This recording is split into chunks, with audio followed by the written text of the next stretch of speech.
There seem to be only two kinds of people in Montana Territory, the good and the bad.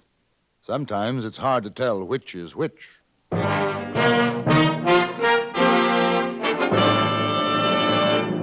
Frontier Gentlemen.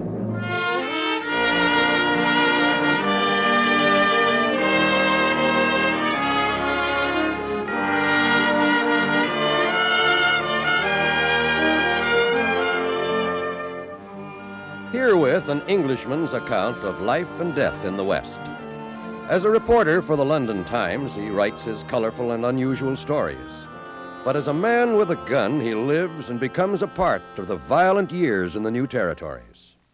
Now, starring John Dehner, this is the story of J.B. Kendall, Frontier Gentleman.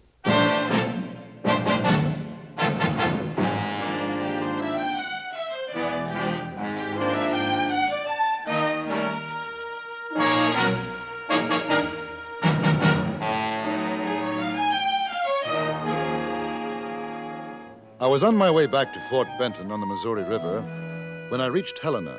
There, I was lucky enough to receive an offer of transportation in a wagon. So I sold my horse, and we set out on the Mullen Road. My companion, or bullwhacker as he called himself, was a leathery, stringy chap who might have been 50 or 70. It was hard to tell. His name was George Scales, and he seemed more than happy to have someone to talk to. Yes, sir. I was one of the first out to the California gold rush. Went out with my father in 49. How old did you figure I am, boy? Well, 58. 58. Wouldn't think it, would you? Well, 58. Never had a sick day in my life. Been married 3 times, buried 2. The third got took by Apaches down in Arizona territory. I pitied the poor son of a gun Indian that hooked up with her. Boy, she was the meanest piece of calico you ever set eyes on. It was a lucky day for me. Are you married? No, You take my advice, boy. What'd you say your name was? Kendall. Kendall. You ain't kin to the Brown County, Texas Kendalls, are you? No. Well, come to think of it, their name wasn't Kendall, it was Pridgeon. Now, how come you figure I misremembered that? What was we talking about? Well, I'm not quite sure. Well, now, you take my father. 86 years old 2 weeks back. I'm taking him home to bury him. Oh, I'm sorry. Oh, anything for sorrow. All got to go up Salt River sometime. Old Buzzard's been out in California better than 30 years. That ain't no place for a man to sack his saddle, so last trip out I said, Pa, I got to take you back to Kentucky, because when you bite the dust, it ain't fit to do it in this here place. That's what I said. I see. Yeah, we got us a place in Kentucky. Figure he ought to rest comfortable there. Oh, did he die on the way from California? If he did, it's since you got on back in Helena. No, the old buzzard ain't dead yet. He's asleep in the wagon. Oh. Eats and sleeps. Ain't much else to do, I guess. Old buzzard, deaf as a post. When he wakes up, you just say hello, smile at him, and he'll think that's just fine, just fine. Oh, you want a chaw? No, thank you. You don't talk much, do you? No, I suppose not. What's your business? I'm a newspaper correspondent. Writer? Yes. Newspaper feller, huh? Yes, that's right. Oh. Had me a run-in with one of your kind back in 62, maybe 63. I was a mule skinner with Major McCleve down in Apache country. You ever been down there? No. Mean, purely mean country. Ain't fitting for nothing. Hey, Johnny. Hey, the old buzzard woke up. Everything's fine, Pa. I'm hungry. Oh, you ain't never nothing but, Pa. Got a way to go yet, Pa. Hey, this here's Mr. Kendall. He got on in Helena. How do you do, Mr. Scales? Don't matter what you say, just talking loud. Yeah. I understand you're going back to Kentucky. What is he saying? There's no telling. You go on back to sleep, you old buzzard. I'll tell you when it's time to eat. He's gonna do it. Guess he didn't like you. Oh? Pa meets a stranger, he'll talk your ear off. Talkingest man I ever seen. If he don't take you, he does what I tell him. Like as not, he'll keep his mouth shut now till you get off in Benton. I'm sorry. Oh, no cause, mister. Man can't help what he is. I just hope you ain't like that sheep-killing dog of a newspaper feller I was telling you about. I sure did sharpen my hoe on him. Well, whatever he did, I assure you I'll be very careful not to make the same mistake. Newspaper fellers. At midday, we stopped for our meal. Scales, Senior and Junior, kept up an extraordinary conversation, during which time I was completely ignored. The pair reminded me a little of Dickensian characters, a certain gentleman and his aged parent. After his food, the aged parent clambered back into the wagon and presumably went back to sleep as we continued on our way. An offering of tobacco mellowed Scales somewhat, and I felt that possibly I might be forgiven for my sin by association. It was late that afternoon when we saw the three riders. They were halted by the side of the road. If when you know how to use that gun of yours, Kendall, you better be ready to reach. You think they're outlaws? Man's bone seasoned. He don't take chances, not in these parts. Looks as though one of them is hurt. Well, that's a fact, and, well, I'll be a whey-belly stump sucker. A woman. One's a woman. Look at that. If that don't beat all. Whoa! Whoa there! Whoa! Hey! Hey, you got trouble? Haven't got any medicines, have you? No, got some whiskey. It's my husband. He's hurt kind of Oh, bad. it ain't nothing, I tell you, Dora. Just let me rest a while. We'll get on. You ain't gonna make it, Bill. Shut up. Mister, I'll buy your whiskey. That'll fix me. No such thing. It isn't whiskey you need. Either of you gents know about doctrine? No, ma'am. Well, I know a little, not much. Let him take a look, Bill. Jack, here, come on. Give him a hand down. You know, Kendall, I got a feeling I know that feller. I seen him, but I ain't sure where. Why don't you bring the whiskey out, Mr. Scales? He looks as if he can use it. All right. Here, get your jacket off, Easy, Bill. woman. Now take it easy. Oh, man, that sure looks wicked. You better sit down. There's the rock over there. Yeah. Come along.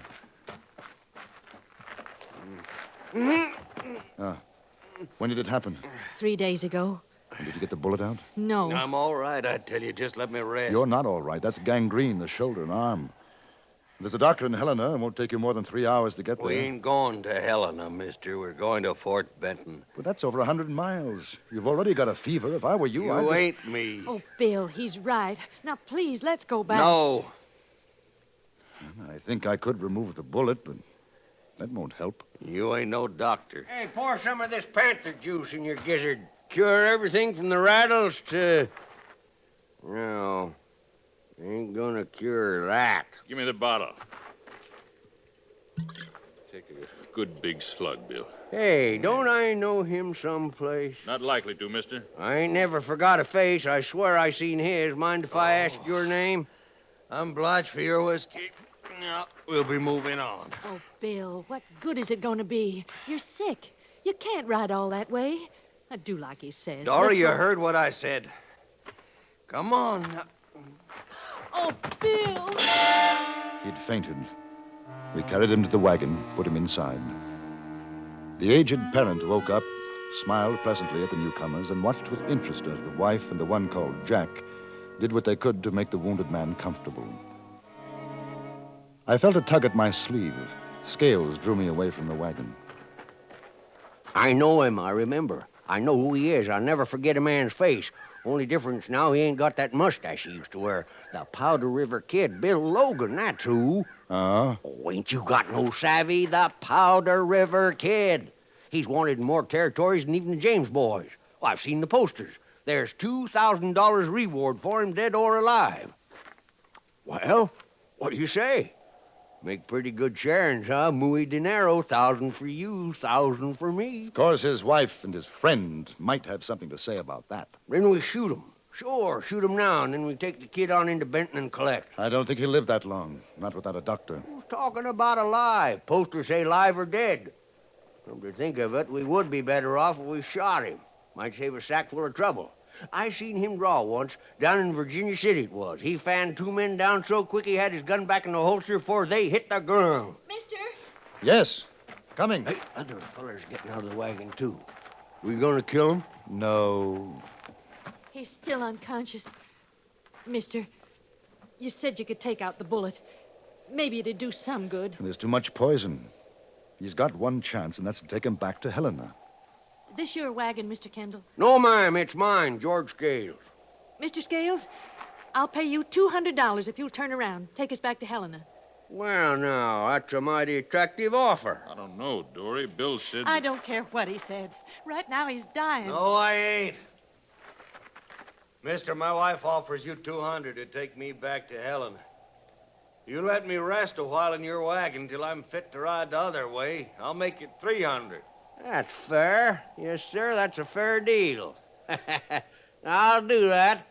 Make yourself to home. The old buzzard's my paw. If he talks at you too much, just beller good and loud. Go to sleep, you old buzzard. You ride in here with me, Dory.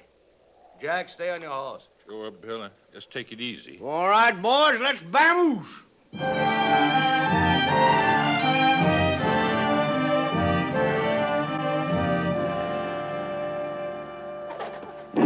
Yeah, be getting some rain by and by.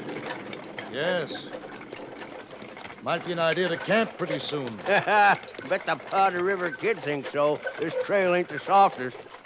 Hey, how long you figure till he hangs up his hat? I don't know, but I wouldn't worry about it. I ain't worrying, but I've been doing some thinking. How come you suppose he don't want to go back to Helena? Somebody's after him, I imagine. That's my guess. And if somebody's a U.S. Marshal and that marshal finds him before the kid dies, you figure maybe we'll have to cut another share on the reward? A fine legal point. Well, I ain't gonna worry. Dark coming on. There's a likely looking clearing up the road. Yeah, I got to feed the old buzzard. Hiya! Hiya! Yep! Here!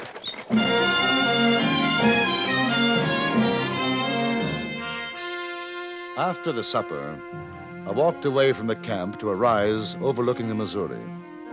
There were flashes of lightning in the east, and you could see the outline of heavy, black clouds, but there hadn't been any rain yet. I stood for about 10 minutes smoking my pipe. Then I heard steps behind me. Scales said you come up this way. How's your husband? Oh, I think the fever's worse. Will he make it? I'm not a doctor. You don't have to be. You should have gone back to Helena. He couldn't. He was afraid to. Scales knows who he is, doesn't he? You know. Yes. There's been a marshal trailing us for 6 months. He caught up with Bill in Helena. My brother Jack helped him get away, and we hid out in town for 3 days. Well, why didn't you get a doctor? Oh, he wouldn't let us. There's a reward.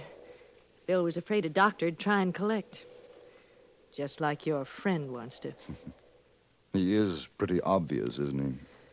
Oh, man's luck runs out. Coyotes started snapping for the leavings. Me and Bill was on our way to Benton before the marshal caught up with him. We figured on going back east. Were you and your brother both working with Logan? No. And Bill hasn't done anything wrong since we was married. Mr. Kendall, I'll tell you a straight thing. I haven't been what a man like you'd call a decent woman. Most of my life, I've been a wild one. But not since Bill. I wish I could help Mrs. Logan. I really come to ask you to... I saw it done once before with a man's leg that got like Bill's arm. They cut it off. Yes, I had thought of that. It's too late. The poison's in his shoulder. It wouldn't do any good. I'm sorry. A preacher out in Utah married us. He'd never heard of the Powder River Kid. He thought we was nice folks. Well, I better get back to the camp. I went with her. Jack was with Logan in the wagon. Scales' father was sitting on his haunches by the campfire, sucking on a piece of root candy and whittling a sliver of wood. He rocked back and forth, humming to himself. Scales leaned against a tree, ruminating on a piece of tobacco. He beckoned to me. What'd she want? She wanted me to cut off his arm. That's a woman for you. You aim to do it? No, wouldn't do any good. Probably kill him. You sure wouldn't think he was a gunslinger, would you?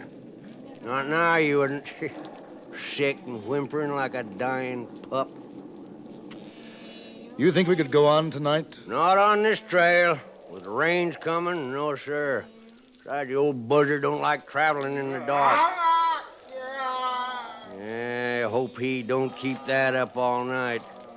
None of us will get any shut-eye. Now lie back. Lie back, honey. It'll be better. Anything I can do, Jack?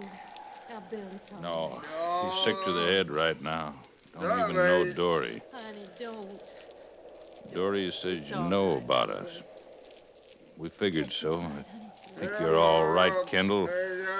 My sister does, too. But I want to tell you not to start thinking about that reward.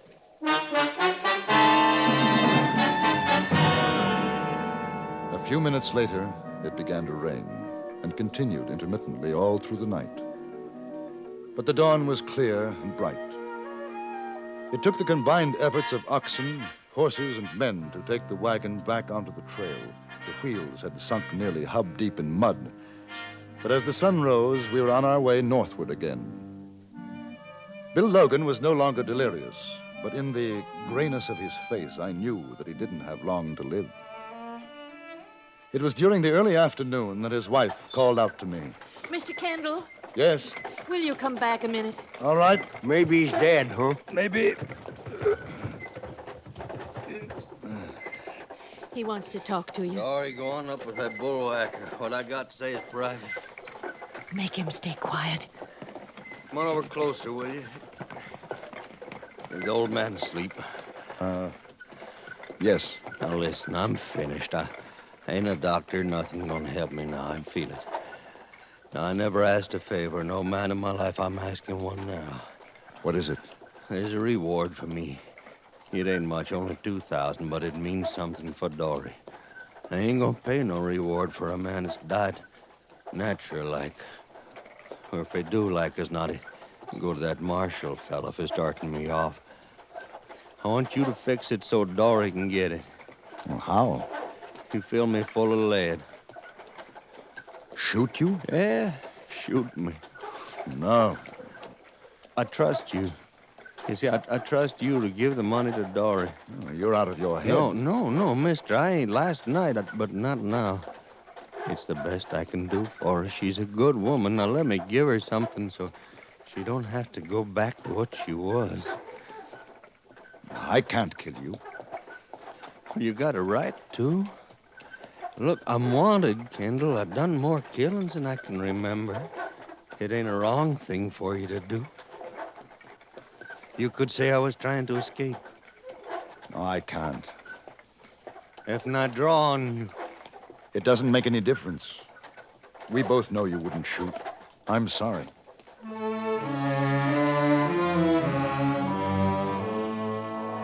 I don't think he felt very much pain after that. He just drank Scales' whiskey and talked quietly to his wife. He died just before the sun went down. Well, I guess he's dead now. I think so. You figure she'll want to take him into Benton or bury him out here? I don't know. Sure does seem a shame and a sin to see that reward go up in smoke. Perhaps it doesn't have to. How do you mean? How come? I could ride back to Helena. Wouldn't take more than a few hours. What good did that do? Well, I'd take him back with me. Yeah? All you have to do is to see that they don't try to stop me. Listen, boy, for $1,000, nobody's going to stop you. The old buzzard's still spry enough to hold a gun. I just have to tell him who to point it at is all. Hey, how do I know you come back? Well, I imagine you'll just have to take my word for it. Ain't never trusted a newspaper feller yet, but I guess there ain't no choice. I give you my word of honor. I'll come back. All right.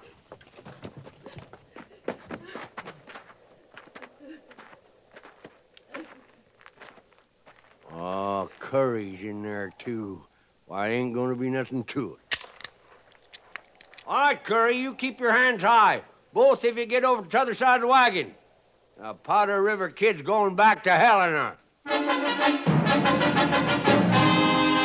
Scales shouted instructions to his father, who disarmed the dead man and Curry, then held a gun steady, a smile on his old face, head nodding approvingly. I took Logan's body out of the wagon and tied it onto a horse. Just before I rode away, I saw Mrs. Logan watching me, crying, a soundless, terrible cry. I must have traveled 10 miles in the night before I found the courage to do what I had to do. I led the horses off the road, tethered them, and took down Logan's body. He looked peaceful.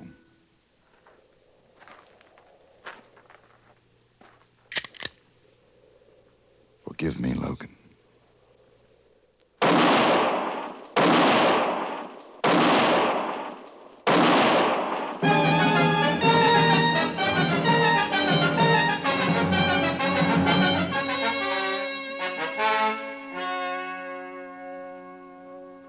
I delivered the body to the marshal in Helena and collected $2,000 reward for the capture and killing of Bill Logan, alias the Powder River Kid.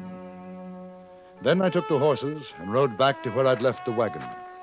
Did you get it, boy? Did you get the money? I got it. One of these days, I'm going to catch up with you, mister. Get on your horse. You too, Mrs. Logan. Go on. One of these days.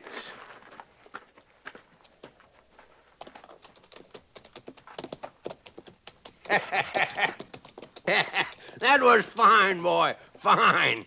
Now, come on. Let's divvy up. Afraid not, Mr. Scales. I've got some bad news for you.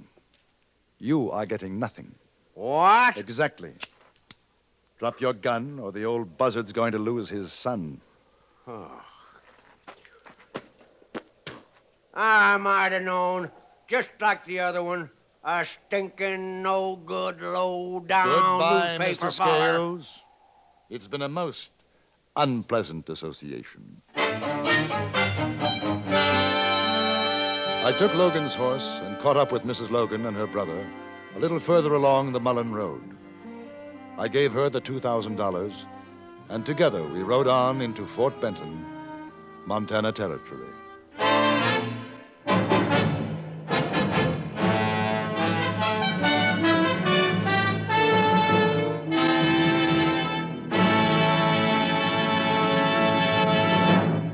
Frontier Gentleman was written, produced, and directed by Antony Ellis and stars John Dehner as J.B. Kendall. Featured in the cast were Joe Kearns, Paula Winslow, Larry Dobkin, Barney Phillips, and Robert Roudier. Music was composed and conducted by Wilbur Hatch.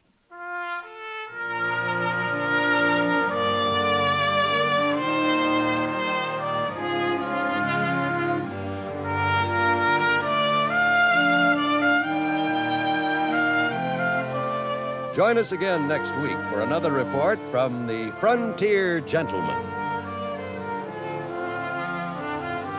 John Wall speaking. This is the CBS Radio Network.